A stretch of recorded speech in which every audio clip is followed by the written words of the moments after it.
Hi, welcome back to my channel. My name is Laura and today's Friday, so I'm doing Friday reads. I am in a reading slump. I had gotten a new puppy and it's been a week now, and all I do is take care of this puppy, and she naps a lot, but that's when I have to nap because she doesn't sleep through the night.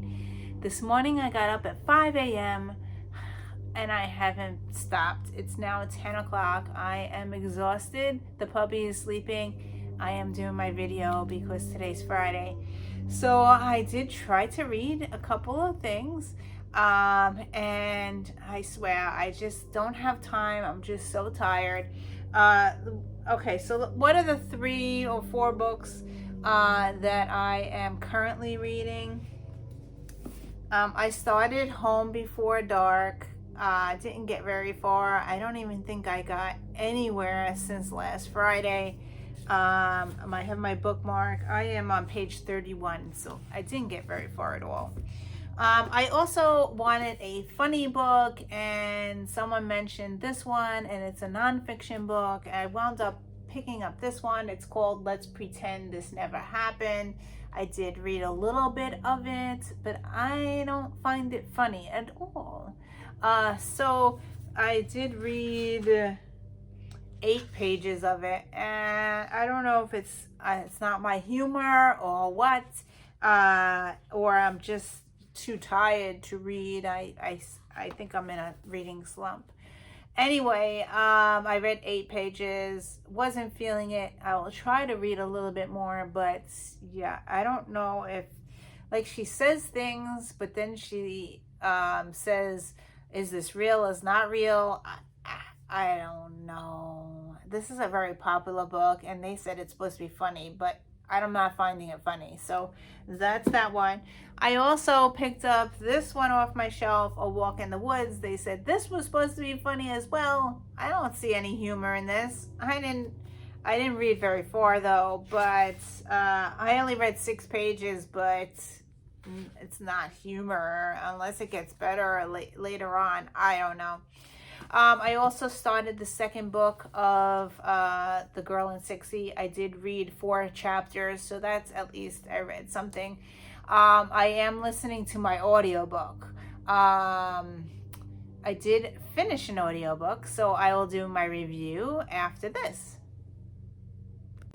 So I have a review for you today. I listened to Adventures for Your Soul by Sharon Kaiser.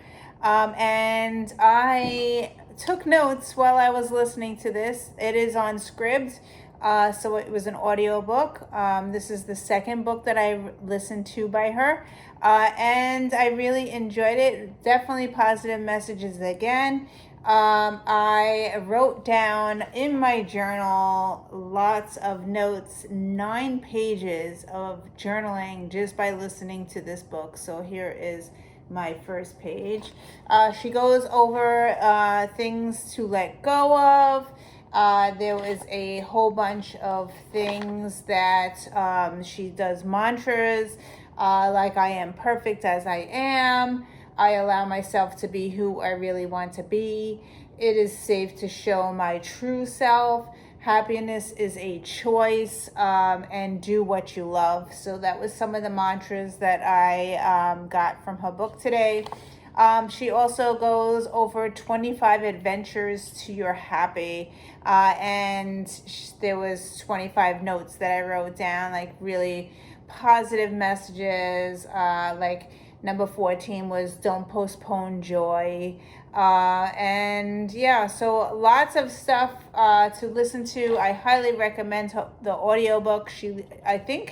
I'm positive that she actually narrates the book. So it was really good and I really enjoyed it. I'm giving it 4 stars. I did drop it down a star because she occasionally, on an audiobook, she occasionally says, download this, download that, download this, and then she's referring to different things, and that's really hard with an audiobook to actually download stuff that you or listening to in the car or whatever. How can you jot that stuff down? Or like I was walking the dog and like I can't really jot things down. So I dropped it down to a 4 star. Really highly recommend the audiobook though. And yeah, so that's that book. I will definitely be listening to more of her positive messages in the future. Okay, so I did pick up a new audiobook. I'm reading The Art of Letting Go. I think that's what it's called. And I'm listening to that as I drive to drop off my kids at work and pick them up. I can't listen on the way dropping them off, but on the way back I could listen because the kids want to listen to their music. So at least I'm doing a half hour there and a half hour back, so like almost an hour just in the car listening while I'm picking them up from work. Yeah, so that's it. So yeah, I'm in a reading slump. I have a new puppy. I will put some puppy pictures after this.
Okay, Mila's sleeping, so I'm going to try to do my 10 books. So let's see if this works. If I hear her crying, I'm going to have to stop and go downstairs because I have her loose. So she climbed over the fence. We have a gated area down in the kitchen, and she climbed over it 3 times this morning.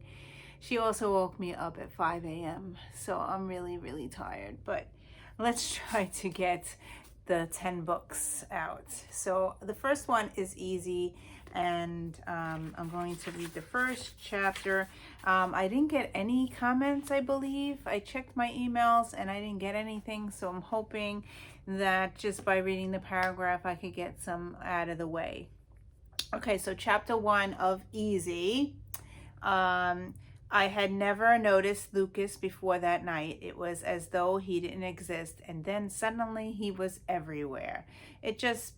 I just bailed on the Halloween party, still in full swing behind me, weaving between the cars, crammed into the parking lot behind my ex's frat house. I tapped out a text to my roommate. The night was beautiful and warm, a typical Southern style Indian summer.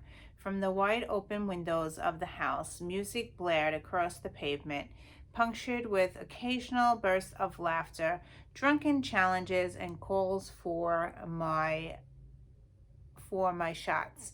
So it seems like there's a lot of alcohol involved in this one. I think I'm going to donate this one. My little girl Daisy just walked in, so I don't know if she's going to come to me or not, but let's go on to the next book, and if she comes over, I will pick her up. So here is Partials, and I'm going to read the first paragraph. Daisy's having a hard time with the transition of Mila.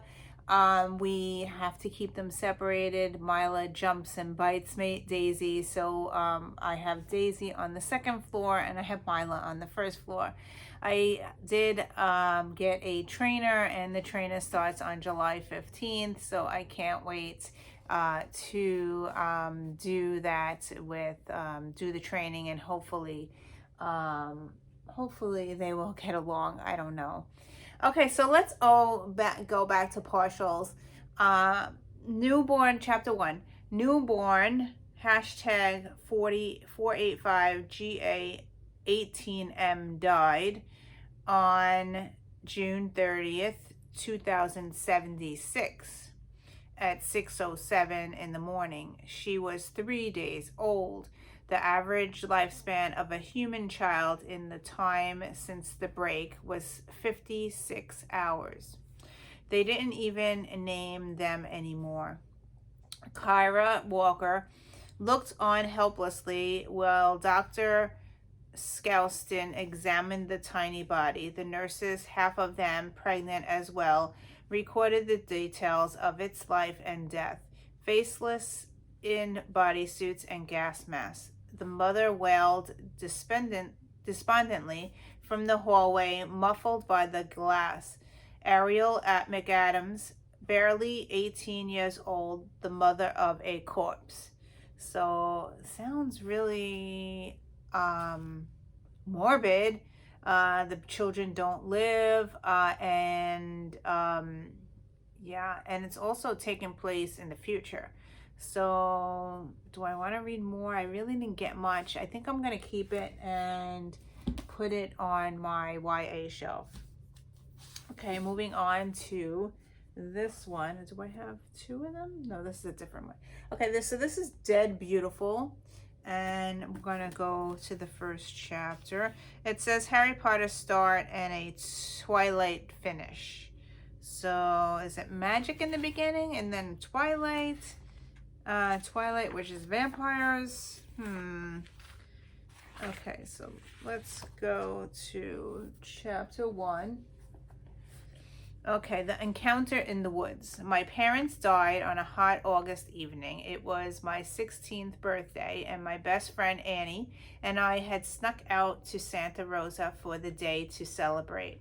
We took her car and spent the afternoon at Buzzards Point Beach, tanning, flipping through magazines, and walking along the jetty.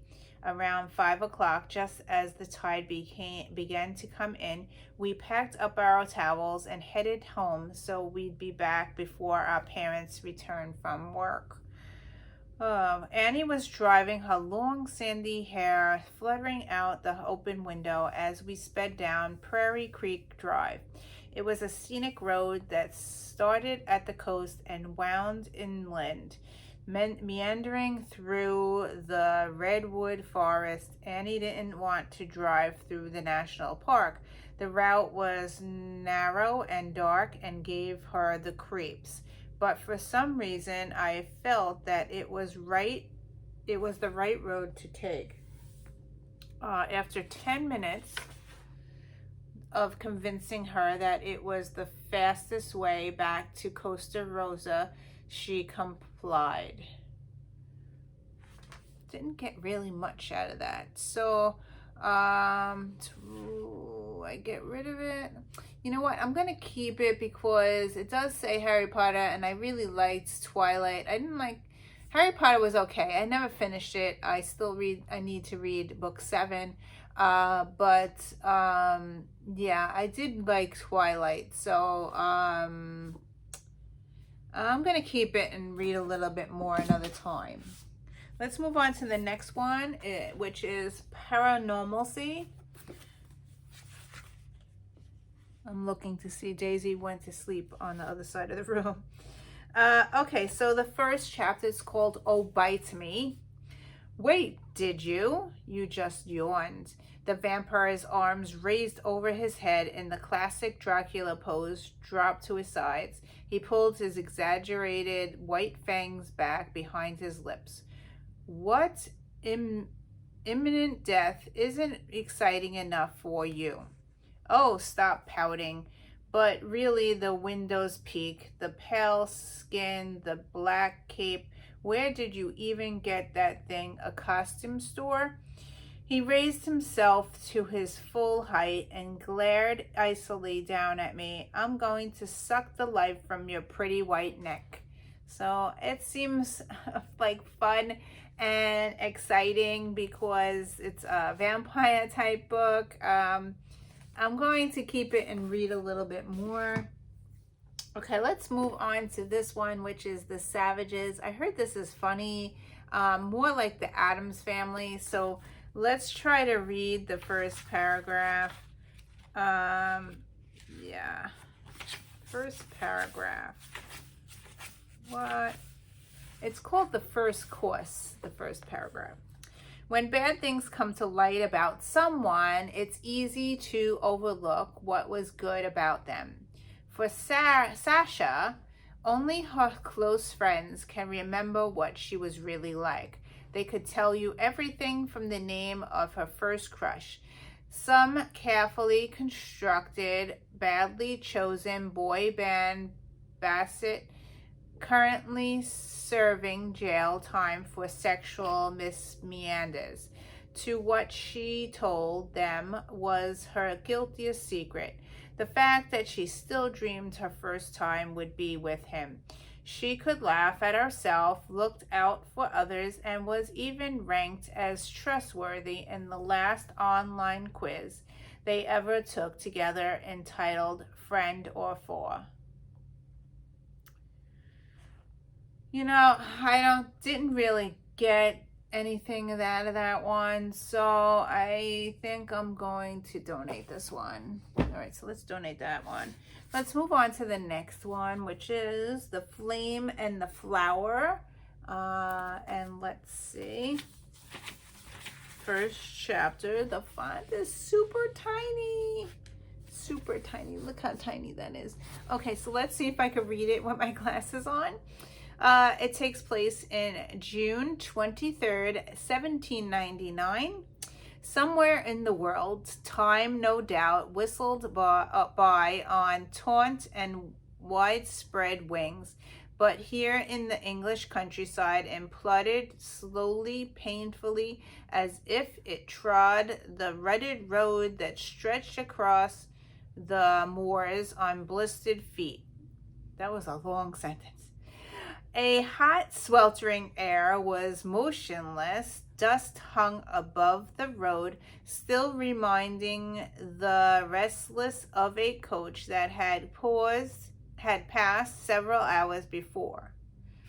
A small farm squatted dismally beneath the humid haze that lay over the marsh.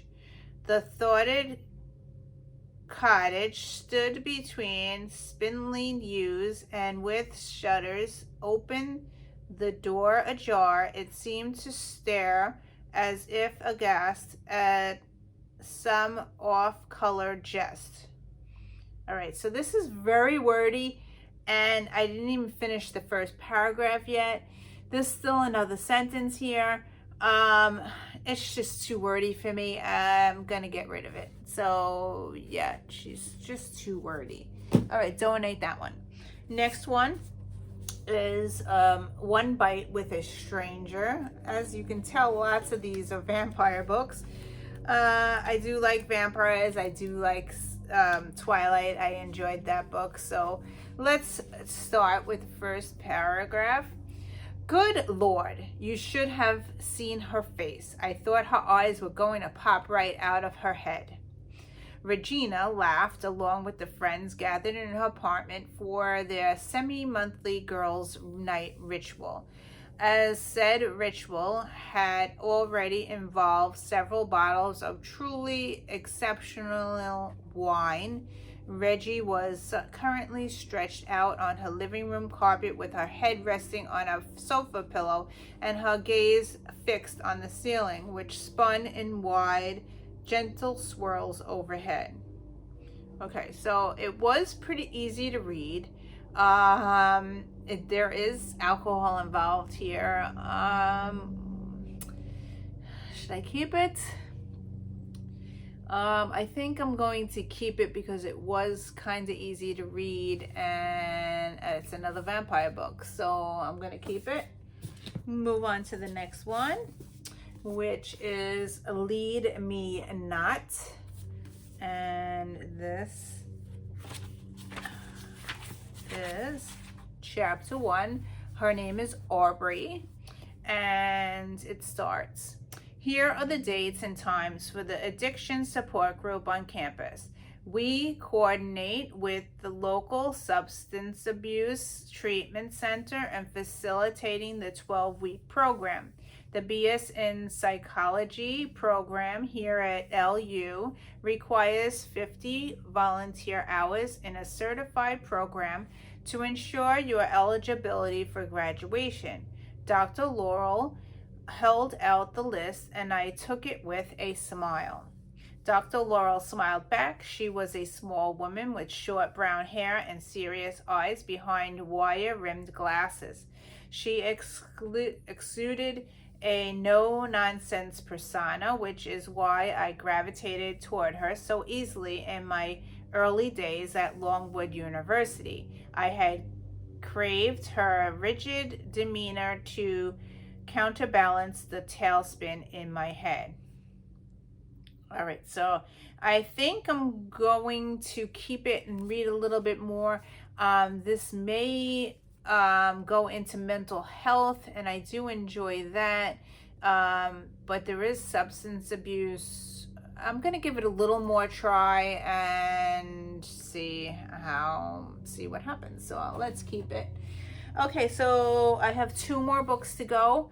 Let's go with this one. It's a super heavy book, and it's called Afterworlds, and it's hardcover. Super heavy though. All right, so let's try to read. Man, this book's heavy. Try to read chapter 1 and see what happens. Chapter 1. Oh my God, it's so heavy. The most important email that Darcy Partel ever wrote was 3 paragraphs long. The first was about Darcy herself. It skipped the trifling details, her dyed black hair, and the slim gold ring in her left nostril, and began instead with a grim secret that her parents had never told her. When Darcy's mother was 11 years old, her best friend was murdered by a stranger. This discovery, chanced upon during an idle web search, both shocked Darcy and made certain things about her mother clearer. It also inspired her to write. This is like a discovery type book. Like, are we gonna find out who murdered the friend? Yeah, I want to read more, but the book is super heavy, so I don't know if I'll get through the whole thing. I'm gonna keep it. I do own a hardcover, and I would like to learn out more. We are moving on to the last book, and the last book that I have here is The Beech Tree. I love the cover. So it is so pretty. Anyway, let's try to read. I had a bookmark on here, so maybe I started to read it, maybe not. I don't know. Okay, The Beech Tree, chapter 1. Okay, Julie is the name of the person. It starts September 2010. Death and loss, they plague you. So do memories. Like the Mississippi's incessant slap against the levees. They creep up with deceptive sweetness before grabbing your heart and pulling it under. At least that's what Monica told me. Monica had been the one with the memories of the great muddy river that cradled the Crescent City, and of the sparkling water of the Gulf and the bright white house that sat before it. My own family settled in Massachusetts about 100 years after the Pilgrims, and my sturdy New England upbringing left me unprepared and a little in awe of Monica with her strange accent that curled some words and mispronounced others. That was neither southern or northern, but a strange combination of both. Her stories her stories of her childhood were seasoned with the dips and waves of her accent, almost making me forget that Monica had abruptly turned her back on these places that existed on vividly in her memories and never gone back. Like me, Monica was a self-imposed orphan living and working in New York City, both of us trying very hard to pretend that we belong there. All right, so it takes place in New York City and also Massachusetts. I love the cover. I think I want to read a little bit more before I get rid of it, so I'm going to keep it. So in these 10 books, I got rid of 3 books. It was very hard, but here we go. This is what is leaving: The Flame and the Flower, The Savages, and Easy. And I think this is a movie, but I'm not sure. But anyway, I got rid of 3. Here's my baby. She's not doing so well. She is deathly afraid of the new puppy, and she has been locked up in the 2nd floor to keep her safe. So she just came in to visit me, and she's sitting amongst all these books that I haven't put away yet. Yeah. So, hi Daisy. Daisy, you a good girl? I feel so bad for her. Yes. Say hi to everybody. Yes. You're a good girl. Yes, you are. So, thank you for watching, and I will see you in another video. Bye.